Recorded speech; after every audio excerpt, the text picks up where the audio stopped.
Proceder a lo que es el acto de clausura e inauguración del máster de Psicología del Deporte y el ejercicio. Solamente unas breves palabras de bienvenida, tanto a las instituciones como a los alumnos que estéis aquí en este acto, y presentar lo que es la mesa, que aparte de quien les habla, tengo el honor de presentarles al ilustrísimo señor Mateo Castellà Bonet, que es el director general del deporte de la Consejería de Educación, Cultura y Deporte. Tengo que decir que la relación que nos une con Mateo, y además a través del coordinador del máster, de Enrique Cantón, es de amistad, y que esperamos tener muchos planes de colaboración en un futuro próximo. También está con nosotros don Enrique Cantón Chirivella, que ya es conocido de todos vosotros y que es el coordinador del máster en representación del Colegio Oficial de Psicólogos de la Comunidad Valenciana. Solamente decir que, como estábamos comentando hace unos momentos, ya es la quinta edición de este máster. Existe una propuesta de varios colegios de lo que es el ámbito español, en concreto de Andalucía Oriental, y también hay interés por parte de Murcia, de que el máster se haga extensivo también a otros ámbitos regionales o autonómicos, ¿no? Que es una cosa que tenemos que estudiar y ver cómo se va a hacer. Entonces voy a pasar en primer lugar la palabra al señor Enrique Cantón Chirivella, para que pueda para que pueda decir las palabras. Muy bien, pues muchas gracias, buenas tardes a todos y a todas las que estéis aquí. Yo sé que estamos en familia, pero realmente a raíz de todos los correos de personas que me han llegado a mí, y me consta que también han llegado aquí diciendo que lamentaban no poder estar hoy, pero que quisieran estar aquí, la verdad es que solo con que la mitad sí que hubieran podido, seguramente eso estaría bastante más lleno, con lo cual los tenemos aquí en su presencia de alguna manera. En primer lugar, lo que querría es volver a hacer público algo que vengo reiterando desde hace tiempo, y es el agradecimiento al Colegio Oficial de Psicólogos de la Comunidad Valenciana, a su presidente Francisco Santolaya, a su vicepresidenta y actual encargada de formación, y en general a la Junta, porque lo he dicho en más ocasiones, afortunadamente, porque quiere decir que las ocasiones se van repitiendo, pero esta ha sido una apuesta firme y clara desde el principio. Hemos pasado momentos complicados. Afortunadamente ahora pues yo creo que estamos también recogiendo los frutos de mucho tiempo de esfuerzo, de trabajo y de sacrificio. Empezamos ya, como diríamos en términos futbolísticos, a querer ser también fichados por otros clubes de otros lugares de España. Yo me atrevería a decir que probablemente también a nivel internacional, a nivel europeo y a nivel iberoamericano. De hecho, ya sabéis que ahora mismo también el máster cuenta con el reconocimiento de la Federación Iberoamericana de Psicología, que es también un respaldarazo importante, y que sin duda se vinculará, espero, a lo que es el futuro proyecto de acreditaciones de especialistas en psicología del deporte en este campo. En ese sentido creo que vamos por delante en algunas cosas, y eso solo es posible porque son muchos años, de muchas horas, de mucho esfuerzo desde la dirección del colegio y desde la administración, que también quiero dejar también constancia pública de su esfuerzo cotidiano en el día a día, que eso hace que la gestión realmente funcione muy bien. En relación con la Dirección General de Deportes, pues, y del ilustrísimo señor Mateo Castellà, pues la verdad es que podría decir un montón de cosas, porque afortunadamente nos conocemos ya hace algunos años, y la verdad es que en ese sentido la relación siempre ha sido muy positiva, y creo que es una persona que tiene muy claro y ha apostado por la psicología y por la psicología del deporte, y en todas las ocasiones, a veces siendo fácil y a veces no tan fácil, ha habido un apoyo claro y directo que nos acaba de reiterar, y que probablemente se concretará, esperamos en breve, en algún tipo de proyectos para poder seguir consolidando esta área. Aparte de eso, daros las gracias y la bienvenida, las dos cosas, porque se clausura una edición, la quinta, y se abre otra, la sexta, en la que ya estéis ahí. Yo creo que al final es el principal valor del máster, son las personas que salís de ahí y que hacéis un trabajo serio y profesional. Afortunadamente eso se va notando, se va percibiendo. Yo creo que ya se empieza a discriminar, ¿no?, quién ha hecho este máster, quién tiene una formación especializada y quién no.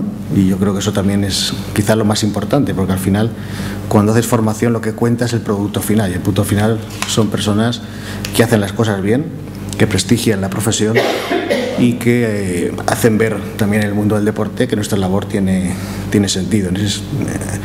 Por eso quisiera daros las gracias y felicitaros por la labor que estáis haciendo, que al final yo estoy convencido de lo que prestigia cualquier formación. Y es la gente que lo recibe que hace después. En ese sentido, daros la bienvenida también a la gente que empieza este año, que yo sé que hay muchos que querrían haber estado aquí, pero sé que mañana tienen sesión y el sábado también, y entiendo que también hayan decidido que 3 días seguidos igual era excesivo, pero bueno, les amenazamos con colgar el vídeo para que tengan que verlo. Y nada más, dar las gracias y devolver la palabra al presidente de CUEA. Gracias. Muchas gracias. Vamos a proceder ahora al acto de entrega de las insignias y diplomas acreditativos de la de la cuarta edición, ¿no? Y también de la certificación de prácticas a las entidades deportivas. Quería comentaros que con eso, el tema de la electrónica y nuevos modelos, había una serie de insignias preparadas que se han quedado guardadas en la caja fuerte, que no podemos hablar, pero no tengáis la menor duda de que se os entregará. Vamos a pasar a lo que es la entrega de los diplomas y las insignias, y posteriormente cogerá la palabra el ilustrísimo señor Mateo Castilla, director general del deporte del Consejo de Educación, Cultura y Deporte. Muy bien, pasamos a la entrega. Muy bien. Primero se van a entregar a los alumnos. En primer, Isabel Esteves Prieto.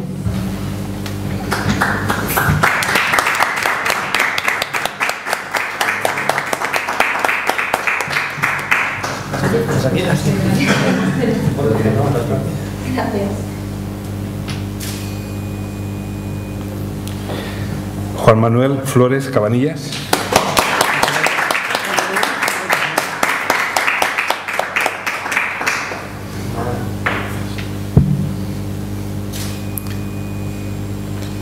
Joan Ignasi Piera Burguete.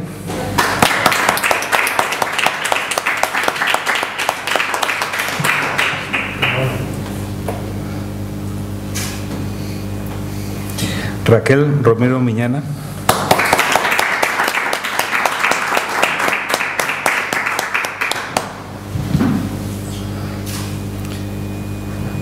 Y Bernardo Ber Boyer.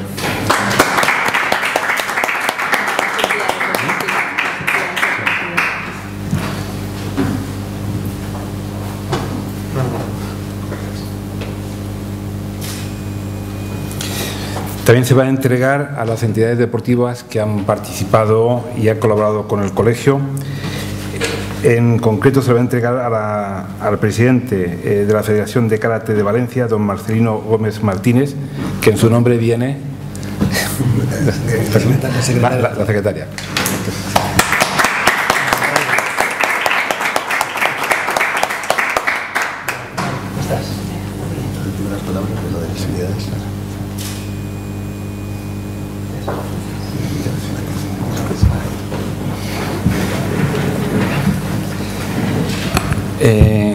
Comentar, antes de pasar la palabra al señor director general del deporte, que obviamente este tipo de formación se realiza gracias a vuestra asistencia, pero indiscutiblemente al nivel de preparación que tienen los profesores del máster y, como no, a las distintas entidades que están con nosotros y que apoyan el máster. Junto con la Federación de Karate de Valencia, también está el Troque Club de Fútbol y también está la Federación de Triatlón de Valencia y Tiano Spain, Sociedad Limitada. Es decir, que realmente tenemos un apoyo bastante importante de otras entidades. Paso a continuación la palabra al señor director general. Sí.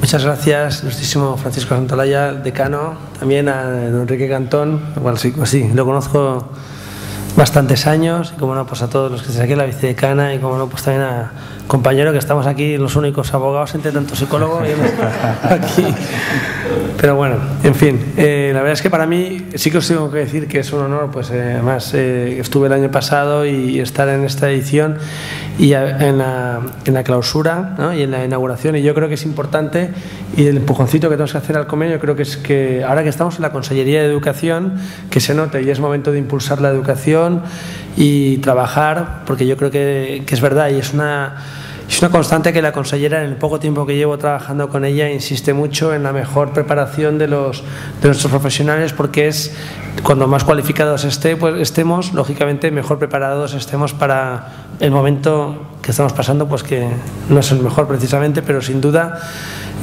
con una buena preparación, con unos buenos, sí que es verdad, con los buenos profesores, los buenos técnicos que tenéis aquí, la verdad es que saldremos gente mucho más preparada, y la labor que tenéis vosotros como psicólogos es preparar también mucho más, en nuestro caso, a los deportistas, y que así pues lo demandan, y cada vez hay más relación entre psicología y deporte. Como aún si alguien lo ponía en duda, a veces era pintoresco hablar de un psicólogo en un equipo de fútbol 20 años atrás. Ahora pues me estáis comentando antes pues que tenéis equipos, casualmente los que mejor van son aquellos que tienen psicólogos en sus plantillas, y como pues el buen grado de aceptación que está teniendo la gente que sale de este máster dentro del mundo del deporte. Sí que hay mucho interés, veo cada vez en padres de deportistas, en los propios técnicos, de la función de la importancia de la psicología.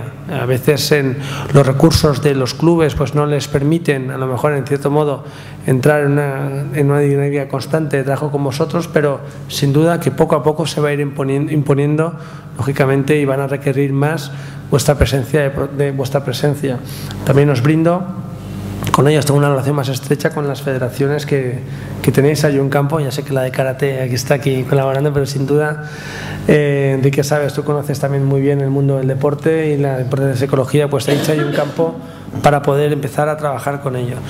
Y hay un elemento en común, además, que es yo creo que es la horizontalidad, multidisciplinaridad que hay entre psicología y deporte. Se ocupáis vosotros de distintos, la psicología es muy amplio, prácticamente para muchísimos ámbitos de nuestras vidas, digamos, y también quizás el deporte, que está en constante también adaptación, también y constante y también es multidisciplinar, porque también hay distintos sectores, está la parte de los jugadores, la parte de los técnicos, y cada uno necesita un tipo de preparación y un tipo de enfoque distinto, ¿no?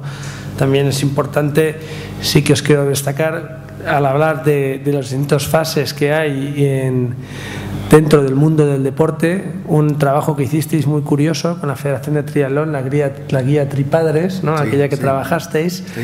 Y es un elemento que bueno, os quiero decir que a la consellera se tomó mucho interés cuando se representó la Federación de Triatlón, y vamos a poner una iniciativa también en conjunto con también pedir permiso a la Federación de Triatlón para ese trabajo, que nos ayudara para ponerlo en marcha, y hay cierto interés por la consellera, que era que aplicáramos en los colegios que van a fomentar el deporte. Vamos a reconocer el centro deportivo y lógicamente pues aquel que se cuide también de la psicología, no solamente desde el punto de vista, la psicología va a ser importante, sobre todo desde el punto de vista de todos los estamentos, los técnicos, los deportistas y los padres, que alguna vez tenemos algún hecho que nos ha llamado la atención.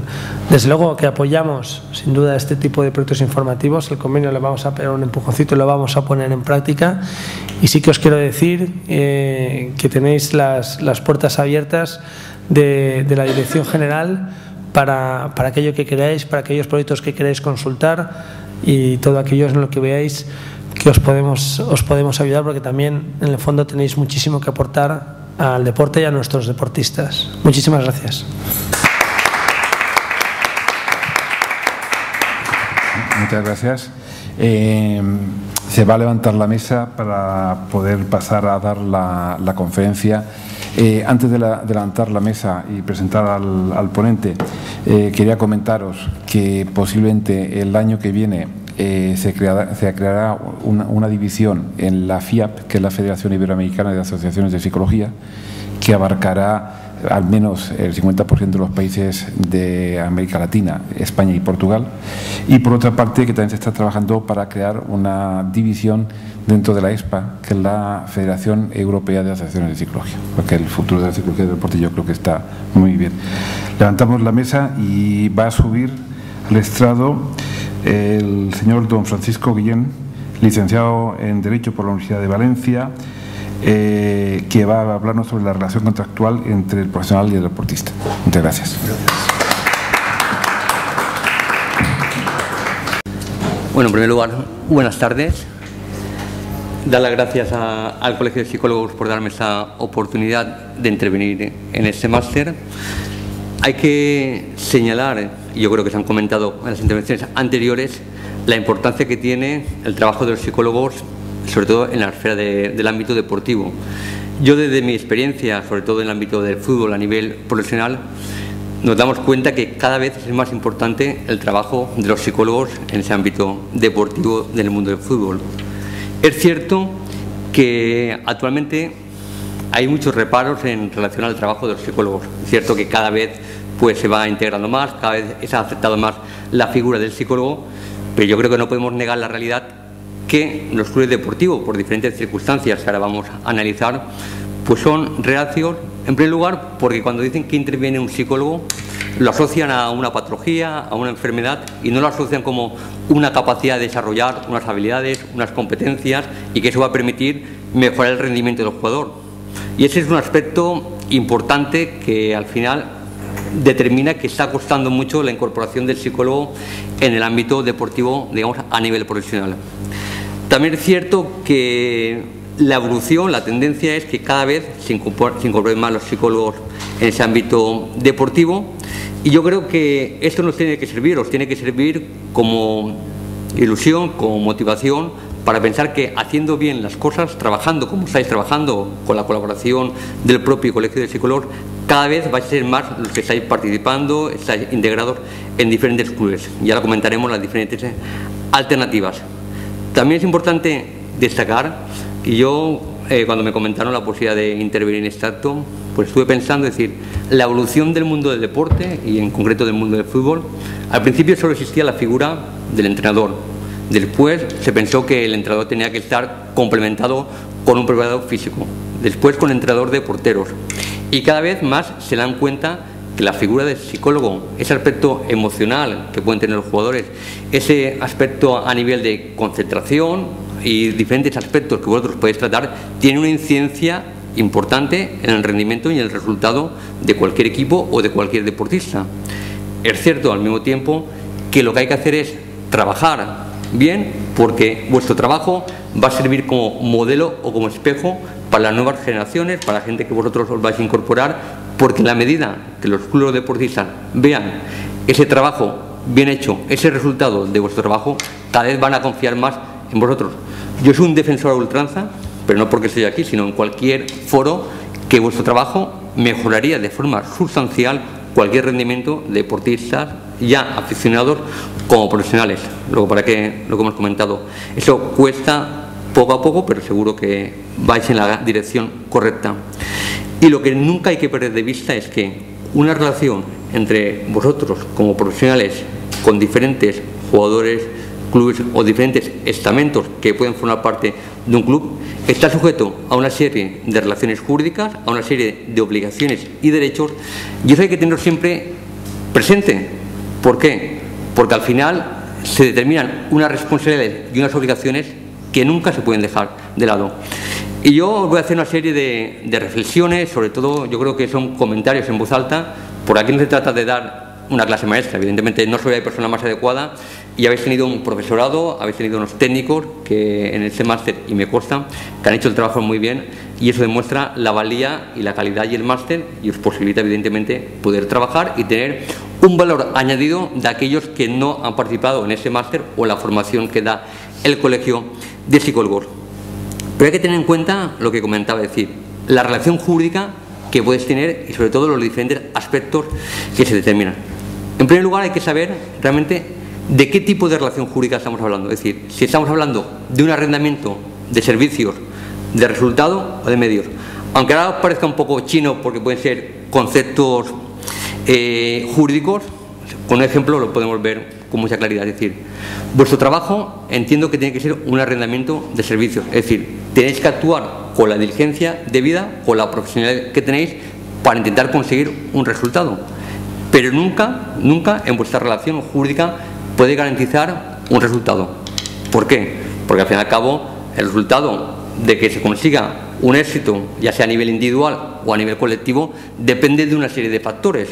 Por tanto, hay que ser muy cuidadosa cuando contratemos, cuando tengamos una relación del tipo que sea, determinar y clarificar con claridad, valga la redundancia, cuál es el objeto de vuestro trabajo. ¿Por qué pasa? Se piensa, no, si el psicólogo viene a trabajar y colabora es porque van a haber unos resultados espectaculares y sobre todo de forma inmediata. Y yo leyendo pues información, un ejemplo en el año 2003 que 3 clubes que estaban en una situación complicada y que estaban a punto de descender, para las últimas jornadas contrataron a 3 psicólogos en 3 clubes distintos. El resultado fue que los 3 clubes descendieron. Evidentemente no es por un mal trabajo de los psicólogos, sino porque vuestro trabajo requiere, como cualquier otra actividad profesional, una planificación, un tiempo y evidentemente poder materializar todos vuestros conocimientos. Y en el mundo del deporte, sobre todo en el mundo del fútbol, desgraciadamente no jugáis con ese tiempo y con esa posibilidad. Por tanto, cuando se inicia una relación jurídica, lo que tendréis que determinar es lo que hemos comentado: el objeto, cuál va a ser vuestro trabajo y sobre todo determinar y explicar con claridad que todo va unido a un proceso y a una planificación y que los resultados, pues desgraciadamente, no se pueden esperar de forma inmediata. ¿Por qué digo esto? Lo digo porque lo peor que hay en una relación jurídica, y más con una relación jurídica, si me lo permitís, que aún no está consolidada, que aún no existe la cultura de que el psicólogo se integra en cualquier estamento deportivo, lo más importante es que los primeros pasos den credibilidad y den confianza al final al quien vais a prestar los servicios. Y por tanto, reitero que es muy importante desde el primer momento determinar cuál va a ser el objeto de la prestación de vuestros servicios. Y además, dentro de ese objeto tenéis elementos que tenéis que valorar, siempre tenéis que reflexionar. Por ejemplo, cuando os contrata alguien, un jugador, un deportista, ya sea aficionado, un deportista de élite, hay una serie de circunstancias que también os va a obligar y a determinar al final quién es vuestro cliente. Parece muy fácil decir, si a mí me contrata un jugador, está claro que yo me debo al jugador, pero el día a día también determina distorsiones. Nos encontramos con un jugador que presta unos servicios para un club deportivo. El club deportivo, en un momento determinado, puede tener una situación de conflicto de intereses entre el jugador y el club. Nos encontramos que la persona que puede en determinado momento condicionar al jugador es un representante. Si estamos hablando de menores, tenemos a los padres o a los familiares. Nos encontramos con amigos que pueden incidir en personas, porque no puede olvidarse que estamos hablando de deportistas profesionales, de jugadores muy jóvenes, pero que igual no están aún formados, ya no tienen esa cultura y no tienen, digamos, esa responsabilidad que igual nos podemos encontrar en otro tipo de trabajo. Por tanto, es un tema con el que vosotros también tenéis que tener, decir, ¿a quién me debo? ¿A quién presto los servicios? Porque si no, os puede generar un problema que estáis trabajando para un jugador, o por lo contrario, estáis trabajando para un club, pero existen elementos que distorsionan esa realidad. Y luego ya comentaremos por qué lo digo, porque sobre todo porque vais a trabajar con información de carácter muy confidencial, supeditada a lo que es la ley de protección de datos, supeditada al carácter confidencial y supeditada también a vuestro código ético y a vuestro código deontológico. Y por tanto tenéis que saber a quién os debéis y en qué términos podéis facilitar información o no. El otro día, hablando con una psicóloga que estaba haciendo prácticas con un jugador aficionado, me dice: es que tengo un problema, estoy trabajando con un jugador y el jugador me dice que a él no le gusta el fútbol, que él tiene cualidades. ¿Qué hago? Porque tengo un verdadero conflicto de intereses. Por una parte tengo al jugador que me dice una cosa y por otra parte tengo un club que quiere que el jugador preste los servicios y que esté en el equipo. ¿Cuál es mi forma de actuar? Es que, al fin y al cabo, tú te debes realmente a quien es tu cliente, te debes con el que tienes esa relación jurídica, aunque eso suponga decirle al club que este jugador por esto. Y entramos en otra situación. ¿Hasta qué punto yo puedo facilitar una información de carácter personal o una información que me da un jugador para decirle al club que no quiere jugar? Situación complicada. Por tanto, lo que yo os vengo a decir es que os tenéis que plantear muy bien, primero, para quien prestáis el servicio, cuáles son el alcance y los límites de vuestro trabajo y cómo podéis utilizar esa información. Por tanto, un contrato de arrendamiento de servicios, un contrato de carácter jurídico, aunque inicialmente parece, y de hecho, pues yo estoy convencido que, a no ser que sea a través del colegio, pero si cualquiera de vosotros tuviera que formalizar una relación jurídica, pues lo típico es hacerlo casi de forma verbal. Es decir, yo presto servicios y ni sé cuál es el objeto realmente del contrato, ni sé realmente el club lo que puede esperar de mí, ni sé cómo tratar la información que yo recibo, ni sé cómo tengo que proteger la información, ni sé el carácter confidencial de esa información. Por tanto, aunque inicialmente parezca un poco farragoso y que penséis que un contrato y formalizar un contrato por escrito parece que no tiene mucho sentido, sí que tiene sentido desde el momento que se haya asumiendo una serie de responsabilidades. Pero además hay que tener presente y nunca se puede olvidar que aunque estemos ante una relación que pues los inicios igual se pueda pagar poco, la responsabilidad que tenéis al tener una relación jurídica, al prestar un servicio, es totalmente independiente de la remuneración. Tenéis una responsabilidad por ejercer una profesión como profesionales, por tener una serie de obligaciones, por tener que actuar con la diligencia debida, y eso es totalmente al margen de cualquier consideración desde el punto de vista económico. Por tanto, no penséis que por el hecho de inicialmente de poder estar en una relación prácticamente casi cotidiana en el sentido que o de amistad o de poder practicar, eso no significa que no tengáis una serie de obligaciones como cualquier otra relación. Por tanto, lo dicho, es importante ese aspecto de carácter jurídico. A nivel de la remuneración que contempla cualquier tipo de contrato, lo he comentado, es decir, podéis establecer una remuneración de carácter fija, podéis establecer una remuneración de carácter variable, pero con independencia de cuál sea el contenido económico, la responsabilidad va a ser la misma. Yo creo que también es muy importante, y aunque no vamos a profundizar y he adelantado algunos extremos, sí que me gustaría señalar, aunque sea de forma genérica, diferentes situaciones de conflicto de intereses que se pueden producir en el ejercicio de vuestra profesión y que siempre la tenéis que tener presente. En primer lugar, nos encontramos que tenéis una información de carácter confidencial, una información que en primer lugar tendríais que señalar o identificar qué información necesitáis exactamente para poder ejercitar vuestro trabajo. Tener muy claro que esa información no se puede utilizar para cuestiones totalmente diferentes a esa relación jurídica, a no ser que contéis con una autorización expresa y con un consentimiento del jugador, del club o de la persona o la entidad que sea vuestro cliente. Lo que siempre se ha denominado muchas veces tener una base de datos y que eso me sirva para poder el tema de utilizarla en otros clientes, en otros jugadores, en otros clubes, eso está totalmente prohibido. ¿Por qué? Porque vas a estar utilizando una información que no tiene nada que ver con otra prestación de servicios. Y el mundo del fútbol, y si lo aplicamos también a cualquier actividad de carácter deportiva, lo que más se valora, y sobre todo en vuestro caso, es el carácter confidencial, es decir, que exista una total seguridad del jugador y del club, que la información que podéis obtener únicamente la vais a poder utilizar en ese club. ¿Por qué? Porque estamos ante deportes de élites donde la competitividad es máxima y cualquier incidencia, cualquier variación en la forma de prestar servicios puede tener un resultado perjudicial para un club. Os pongo un ejemplo. Vosotros podéis estar trabajando con un jugador y al cabo de X tiempo pues os contrata un club, y ese club pues tiene un partido donde se ha integrado ese jugador en el que para vosotros habéis trabajado.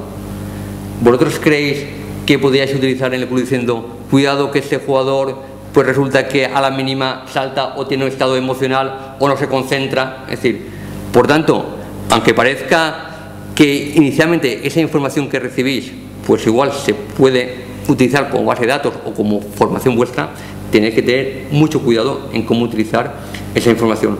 Por eso volvemos al inicio, es decir, vuestro trabajo como profesionales en estos momentos donde no existe una verdadera cultura, donde está consolidado vuestro papel, y yo creo que os miran con lupa y hay muchos profesionales, incluso muchas entidades que realmente no creen en vuestro trabajo a fecha de hoy, pero la realidad es la realidad.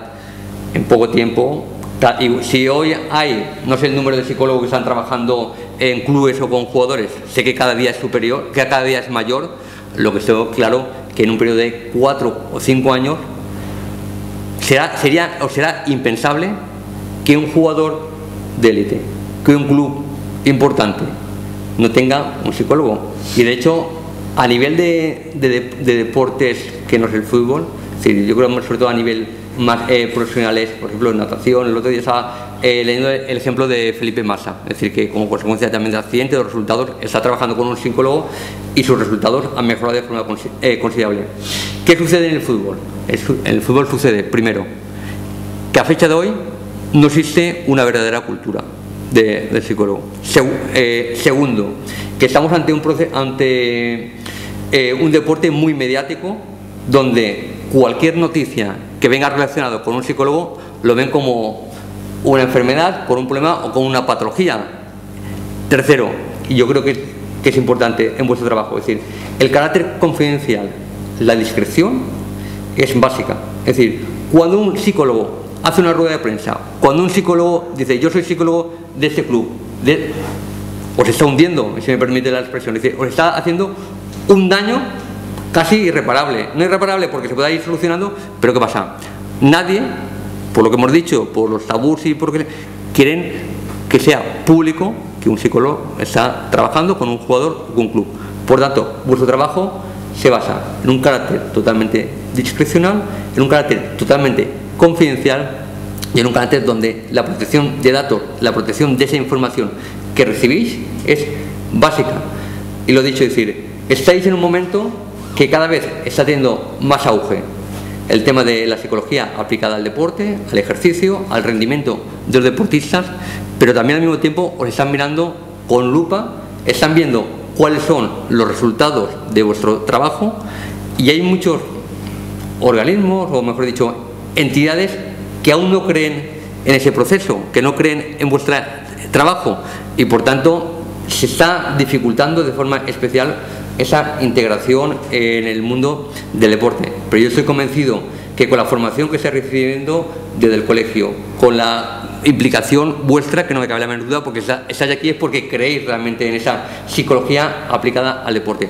Poco a poco se van superando esas dificultades que se está teniendo en la aceptación de vuestro papel, un papel que va a ser fundamental, ya está siendo fundamental o importante en muchos equipos, pero yo reitero, lo importante es que vuestro trabajo va a servir como ejemplo, como espejo para la evolución y la implicación y la integración de la psicología en el deporte, y es imprescindible que os impliquéis al máximo, que tengáis muy presente que vuestro trabajo no puede ser un trabajo de carácter público, de notoriedad, porque si no va a ser rechazado. Y también es cierto que yo considero que ese trabajo se tiene que empezar básicamente desde los equipos inferiores, desde lo que es el tema del deporte amateur. ¿Por qué? Porque al final hay que ir creando una cultura, y en el momento, de la misma forma que se va desarrollando la persona, que se van desarrollando desde el punto de vista deportivo y que pasan por diferentes grupos o equipos, si eso lo llevan como algo inherente, como algo propio, cuando empiezan o cuando llegan a nivel profesional, ya no es que se pida el trabajo de un psicólogo, sino se exige que dentro de un club, dentro de esa estructura del propio club, igual que hay un director de recursos humanos, igual que hay un director técnico, igual que hay un director financiero, que exista la figura del psicólogo.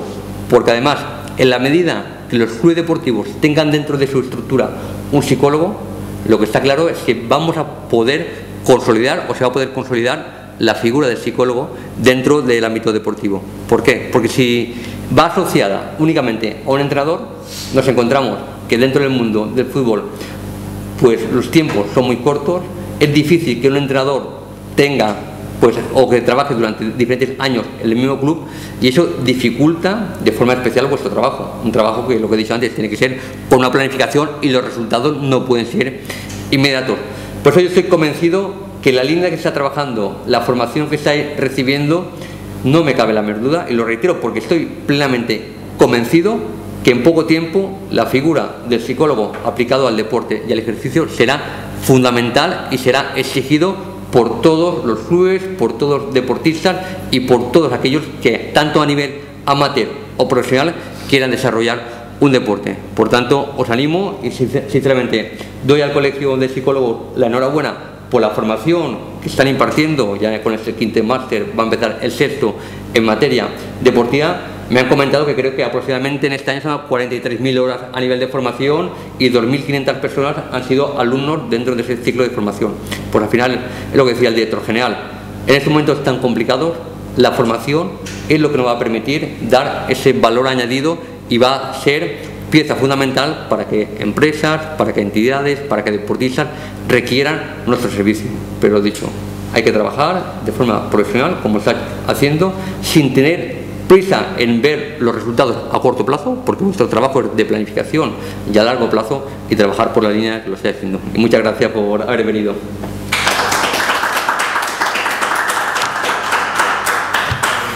Muchas gracias, de verdad, por tus palabras. Luego te vamos a pedir autorización para que se pueda divulgar también por los medios telemáticos, porque me parece muy interesante lo que has planteado. Me parece muy importante, muy relevante, y más bien de una persona del mundo del derecho con mucha experiencia y contacto real con deportistas y con clubes de mucha entidad, incluyendo los más próximos de nuestro territorio, es decir, que partir un poco de la realidad. Yo además has tocado algunos puntos centrales. De todas maneras, antes de comentar nada, sí que me gustaría que si alguien tiene alguna cuestión que plantear, alguna pregunta, pues puede ser un momento adecuado. Pero ¿tenéis alguna pregunta? Claro, si tenéis alguna duda cuando tengáis que formalizar algún contrato o alguna duda, pero evidentemente estoy a vuestra entera disposición para asesoraros. La intención no era pues hablar desde el punto de vista jurídico ni hablar normativa, sino es tener unos principios básicos y saber que cuando estáis formalizando, cuando estáis trabajando, estáis asumiendo unos compromisos y unas obligaciones. Y es importante definir qué puedo dar, qué puedo exigir, y a partir de ahí pues establecer esas responsabilidades y obligaciones, porque si no, al final resulta que no sé en qué me estoy comprometiendo, no sé si me estoy comprometiendo a unos resultados, si me estoy comprometiendo a trabajar, y al final lo peor que hay, yo creo, que cuando se formalizan unas relaciones generar falsas expectativas. Si vamos a concluir diciendo la figura del psicólogo va a cambiar la tendencia del club de forma inmediata, los partidos que se pierden se van a ganar, yo creo que estamos haciendo un flaco favor, porque al final termina de decir, ¿ves cómo la figura del psicólogo no es importante?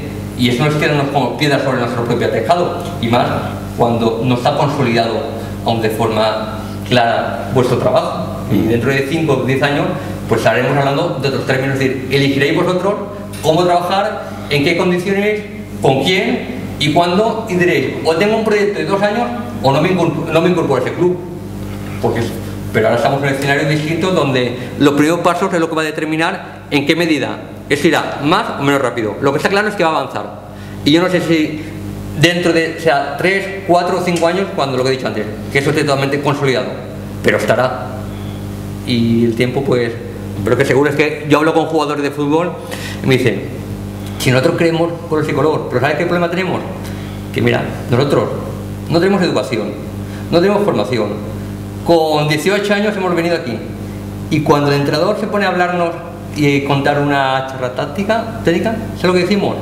Que no dure más de 10 minutos, porque si no desconectamos, y están mal acostumbrados, evidentemente, Y ese es el problema. Es decir, y nosotros sabemos que el psicólogo es fundamental, porque igual que trabajamos, me acuerdo comentado con Enrique, igual que trabaja la parte táctica de estrategia, ¿cuánto tiempo se dedica a trabajar desde el punto de vista de la psicología en aspectos técnicos de concentración? Y luego tenemos otro problema. Los entrenadores de fútbol, que pues yo diría que tienen más de 50 años algunos, es decir, que la inmensa mayoría, ¿qué pasa? Como le digas que vas a llevar a un psicólogo para motivar a los jugadores o para optimizar o mejorar su rendimiento, primero que nada dice, para eso estoy yo soy el que motiva a los jugadores. Y si vas al presidente le dicen, si el entrenador no es capaz de motivar a los entrenadores, a los jugadores a la calle. Dice, no, el trabajo no es solo de motivar, que el trabajo es trabajar unas capacidades, unas características, en unas habilidades, y que todo eso nos va a permitir mejorar un rendimiento en diferentes escenas del rendimiento. Pero no podemos pretender que el psicólogo sea una panacea o que venga con una varita mágica y mañana, y el ejemplo que os he dicho de los clubes es real. Vamos muy mal a los psicólogos y bajaron, porque al final... Sí, no, la verdad es que no conocía el contenido de la charla, pero viene fenomenal, porque en este máster una de las cosas que hacemos es insistir en algunos puntos. Sí. Y está bien que se vea que la insistencia no solamente viene de la parte de los que ya llevan más tiempo en psicología, sino también de la gente que estáis en el mundo del deporte de siempre. Uno es la insistencia en separar lo psicopatológico del trabajo habitual de la psicología del deporte, que es un punto muy importante. El tema de formalizar los acuerdos, el fijar objetivos de cuál es el fin último del trabajo y además especificarlo lo más posible, porque efectivamente nuestra labor no es generar resultados deportivos, nuestra labor es generar resultados psicológicos. Es decir, consiste en generar cambios favorables en aspectos psicológicos que a su vez puedan ayudar al resultado. Pero yo coincido en que eso es importante ponerlo claro, explicarlo, es decir, no, mi trabajo consiste en esto para conseguir tales objetivos. Yo creo que eso además hace que la relación laboral y de trabajo funcione mucho mejor, porque si no parece como que es una cosa rara. Claro, sabemos lo que yo puedo ofrecer, y la otra parte saben lo que yo le voy a ofrecer. No puede ser yo vengo aquí para que cambie la tendencia y al final está claro que lo que buscan es que pues se pueda conseguir unos resultados positivos a nivel deportivo. Pero ¿qué pasa? Eso no significa que el psicólogo tenga que conseguir. El psicólogo trabajará en unas habilidades, en unas características que mejorará, y eso ayudará, como ayuda el entrenamiento físico, como ayuda el entrenamiento de porteros. Pero evidentemente, si no todo va unido, y lo que está claro que siendo en un mundo tan competitivo, donde cualquier mínima diferencia te marca ganar o perder, o ser campeón olímpico o no campeón olímpico, todas las facetas que influyen en el rendimiento tienen que ser trabajadas, y no se puede dejar al libre albedrío de... Y especificar, seguramente, especificar, de la misma manera que un preparador físico especifica que esos jugadores después de su trabajo van a correr más, van a tener más fuerza, van a tener más elasticidad, tú puedes especificar que después de tu trabajo esos jugadores van a poder controlar mejor sus determinadas emociones, van a poder estar más concentrados. Yo creo que focalizar ahí, y el tema de la confidencialidad de los datos, yo creo que en este terreno ahí tenemos mucho que hacer. Yo creo que quizá vale la pena que cuando hagamos público esta labor la hagamos pues desde una perspectiva general y no específica de la labor, pensando en términos de marketing, porque yo creo que es una cosa muy arriesgada en todos los sentidos. Y afortunadamente yo creo que la gente de las ediciones de este máster, hay algunos que llevan ya unos cuantos años trabajando en equipos de cierto nivel. El trabajo está ahí, el trabajo se ve, y al final yo creo que los profesionales y los técnicos acaban sabiéndolo. No hace falta quizás, como ha pasado en otros clubes deportivos, el convertirlo en un circo mediático, ¿no? Porque es muy peligroso. Eso yo creo que es fatal, porque al final, sobre todo porque como has dicho, que al final desgraciadamente la gente asocia la psicología con una patología que no tiene absolutamente nada que ver. Por tanto dice, es que un jugador lo está tratando un psicólogo, y cuando te debe tratar ya es malo. Yo siempre decía, habrá que buscar un nombre que por lo menos inicialmente, aunque vaya en contra de vuestro espíritu, dice, ¿por qué tengo que renunciar al nombre, digamos, de mi título de mi profesión? Pero está claro que, y al final es como todo, en un mundo tan mediático como es el tema del fútbol o deporte de élite, donde los medios de comunicación tienen que sacar continuamente noticias, como le demos un poco de carnaza, o bien por una declaración, o bien por...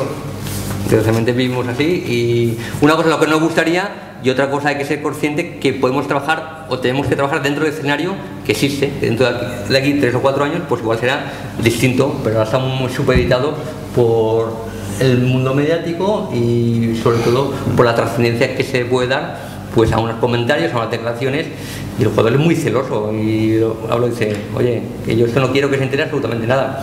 Incluso me han planteado su puesto y dicen, oye, este problema que hay es que si yo juego no juega este compañero y por tanto no quiero que este compañero conozca nada de lo que yo te estoy informando. Por tanto, dentro del mismo club puedes tener el problema de decir, oye, ¿a quién trato? ¿A uno? ¿A otro? ¿Puedo darle esa información? O luego, ¿qué pasa? Si el jugador quiere jugar en tu base y dice, pues yo sé que este jugador tiene una situación emocional complicada, no se puede concentrar y eso puede afectar en su rendimiento e incluso puede tener una lesión porque evidentemente no está preparado para soportar las exigencias de un partido. Como eso se lo dice al entrenador y por culpa del psicólogo resulta que no lo ponen y eso puede condicionar su fichaje o ir a un europeo, por tanto digo yo que el carácter confidencial es lo básico en vuestro trabajo desde el punto de vista de ganar credibilidad y confianza con los propios jugadores o los propios clubes. Y por eso es determinar para quién trabajáis, que es lo primero que tenéis que tener claro cuando se formalice un contrato. Sí, yo lanzaría además una pelota al campo jurídico. Es que yo creo que faltan elaborar protocolos, protocolos o modelos de contratación de servicios, donde se especifique lo de la protección de los datos, hasta qué punto se pueden utilizar o no se pueden utilizar, qué tipo de objetivo de información. Yo creo que esos protocolos legales realmente no existen. Yo creo que no existen y hay un vacío importante, que yo creo que es algo que desde el mundo jurídico especializado en el tema del deporte pues podía abrirse una línea importante, incluso en colaboración con el colegio de psicólogos para que eso tirara adelante. Eso por una parte, y luego por otra, que yo creo que es muy importante, es también empezar desde las entidades y desde aquellos que trabajáis con las entidades, y también pedirles que se aseguren las entidades de a quién contratan. Es decir, yo creo que muchas veces también los jugadores o los clubes o las federaciones no piden o no exigen o ni siquiera piden a veces las acreditaciones del profesional, ¿no? Y a lo mejor están contratando a una persona que en algunos casos ni siquiera es psicólogo, y en otros a lo mejor, pues siendo psicólogo, pues a lo mejor no reúne las cualificaciones o las condiciones que gente que ha realizado un máster o un máster además de un colegio oficial y demás pues podría ofrecer, ¿no? Hay una labor por nuestra parte de trasladar esa información, pero a mí también me parece muy importante, ¿no? Las entidades y los deportistas que me dicen, bueno, tú, esta persona que te ha dicho que va a trabajar, ¿esta quién es? ¿Cuál es su cualificación? ¿No? Ahí yo creo que también tiene toda razón del mundo. De hecho, yo conozco de un caso de una persona que estuvo, entre comillas, tratando jugadores de primera división, pero jugadores muy importantes de selección española y no tenía absolutamente ninguna titulación. Es decir, y eso hace un daño a esa situación de intrusismo porque al final pues perjudica bajo el amparo, parece, de que soy psicólogo o que voy a ayudar. Es decir, y luego lo que hemos dicho, que al final, como no existe esa cultura, los jugadores que actualmente están trabajando, mejor dicho, juegan en primera división, ¿qué pasa? Entre comillas, se dejan aconsejar por nadie, por cualquier persona, es decir, porque es alguien que se hace, ¿no? Igual que yo voy al médico, pues a un profesional, si voy a un fisio, voy a un profesional, evidentemente quien tiene que prestar un servicio de psicología aplicada al deporte será el profesional, no cualquiera. Y en la línea que comenta Enrique, es verdad, este es un mundo totalmente aún por desarrollar, no existe ningún tipo de protocolo, porque yo creo que es como las cosas.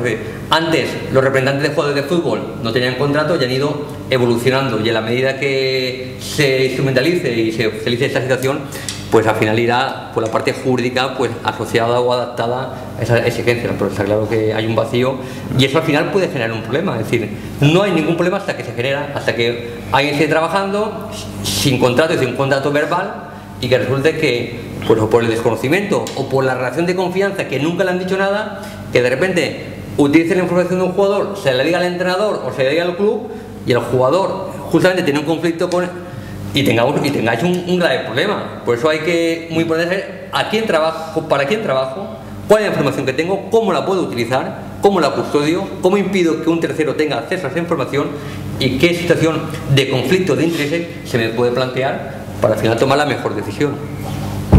Yo tenía una duda. En el caso de que alguien esté trabajando, como en el caso de los coaches, sin ser psicólogo deportivo, nosotros podemos recibir una denuncia por mala praxis o por romper el contrato de confidencialidad, de cualquier tipo de... Pero en el caso de un coach, por ejemplo, quería preguntar si ya se encontraba este caso, que es un psicólogo y está trabajando con temas asociados a la psicología, y en caso de que reciba una denuncia de este tipo, ¿qué es lo que ocurre, no? Porque hay un vacío legal. Claro, lo primero que hay que saber es decir, yo a quién contrato, es decir, yo como club puedo hacer un contrato de arrendamiento de servicios con quien quiera yo. Es decir, yo puedo decir, pues yo te contrato y no tenéis ninguna preparación. Otra cosa es que yo como coaching, sin ser psicólogo, diga que soy psicólogo y que estoy prestando unos servicios como, entre comillas, de psicólogo sin realmente ser. Ahí está claro, aparte del engaño y aparte de intrusismo, es evidente. Pero si alguien dice, yo no tengo ninguna formación, pero tengo mucha experiencia porque a mí me gusta X, y el club lo contrata, pues evidentemente bajo la responsabilidad del club. Es decir, no existe, igual que, por ejemplo, a nivel federativo, si tú quieres estar en un club, si eres preparador físico tienes que llevar la titulación, si tú eres entrenador tienes que tener una titulación. A nivel de psicólogo aún no está instrumentalizado ni especializado. Que lo comentaba Enrique, con el paso del tiempo, seguro que dentro de esa estructura dirán, el psicólogo solo puede prestar servicios como psicólogo a que evidente que tenga titulado o que tenga un máster en formación, y seguro que con el paso del tiempo, en el banquillo se sentará el psicólogo, igual que está el segundo entrenador de porteros, se sentará un psicólogo, porque se verá dentro de la propia normalidad, dentro de un equipo o de un cuerpo técnico, es decir, que no será nada extraño, es decir, como sucede ahora. Sí. Y por tanto, esa situación. Desde el punto de vista legal, lo importante es que si yo contrato a alguien que realmente me está diciendo que es psicólogo y no es. Mientras tanto, cualquiera puede, entre comillas. Otra cosa es si el club quiere contratar a alguien que no tenga la formación, pues igual determina que no interesa trabajar en ese club. ¿No? Bueno, ahí hay un aspecto que de todas maneras legalmente yo creo que todavía no lo hemos abordado, pero que podría hacer que ni siquiera eso a lo mejor legalmente fuera sostenible, y me explico. Psicología ha entrado como profesión sanitaria hace un par de años, si no estoy equivocado, en el 2010, como profesión sanitaria. Eso quiere decir que las labores de psicología se equiparan en cuanto a lo sanitario a una intervención médica. Por lo tanto, no sé hasta qué punto un club que contrata a Pepito Los Palotes, que no tiene ninguna formación y que hace cosas de psicología que forman parte del área de las ciencias de la salud, puede que sí que esté vulnerando una obligación, y es que, puesto que eso afecta a la salud, en este caso la salud psicológica o psicofísica de la persona, dejar en manos de esa tarea a alguien que realmente no lo está. O sea, yo no sé hasta qué punto, por esta nueva norma, pero es muy reciente, quizá sí que se pueda plantear ahí un problema, ¿no? Claro, por esa vía se puede intentar, pero lo que he dicho, al final es en función del contenido y alcance del contrato. Porque al final dice, pues únicamente será porque quiero el tema de mejorar el tema del factor de concentración, ¿no? ¿Qué pasa? Hay que ver en qué términos se puede el tema de, o se instrumenta esa relación. Pero sí que es cierto que con esa analogía, con esa aplicación, sí que se podría buscar y decir, oiga, es que usted está incidiendo en algo que afecta a la propia salud. ¿Se entiende? Pero yo lo veo actualmente complicado, porque sobre todo por esa falta de regulación y hasta qué punto, es decir, lo que yo estoy prestando específicamente algo muy concreto puede o no afectar a la salud. Sí, lamentablemente me imagino que pasará como ocurre en otras ocasiones, y es que cuando alguien que sin esa formación toca algún tema emocional y genera un problema muy gordo de salud a la persona, pues sobre todo las emociones quizás sean lo más claro, ¿no? En este terreno, aunque hay otros campos que también, quizá a partir de ahí entonces se den cuenta de que no os lo puede tocar estas cosas cualquier persona. Desgraciadamente el derecho va detrás de la realidad, es decir, cuando pasa algo, cuando se regula. Vale, esperemos que no sea muy grave lo que vaya a pasar, pero bueno, pero es posible que ocurra. Pues nada. ¿Una cuestión? ¿Queréis plantear más? Pues enhorabuena, primero por haber tomado la decisión de hacer ese máster, porque yo creo que abre muchas puertas y os va a dar un valor añadido y distinto a la gente que no lo ha hecho, y evidentemente al Colegio de Psicólogos por esa apuesta clara en materia de formación y en este caso concreto de psicología aplicada al deporte y al ejercicio. Pues muchísimas gracias. Bueno, damos por cerrado este acto. Gracias por venir. Ya reñiré a todos los demás que no han venido. Pero bueno, es que la verdad es que lo tenían un poco complicado. Nada, muchas gracias.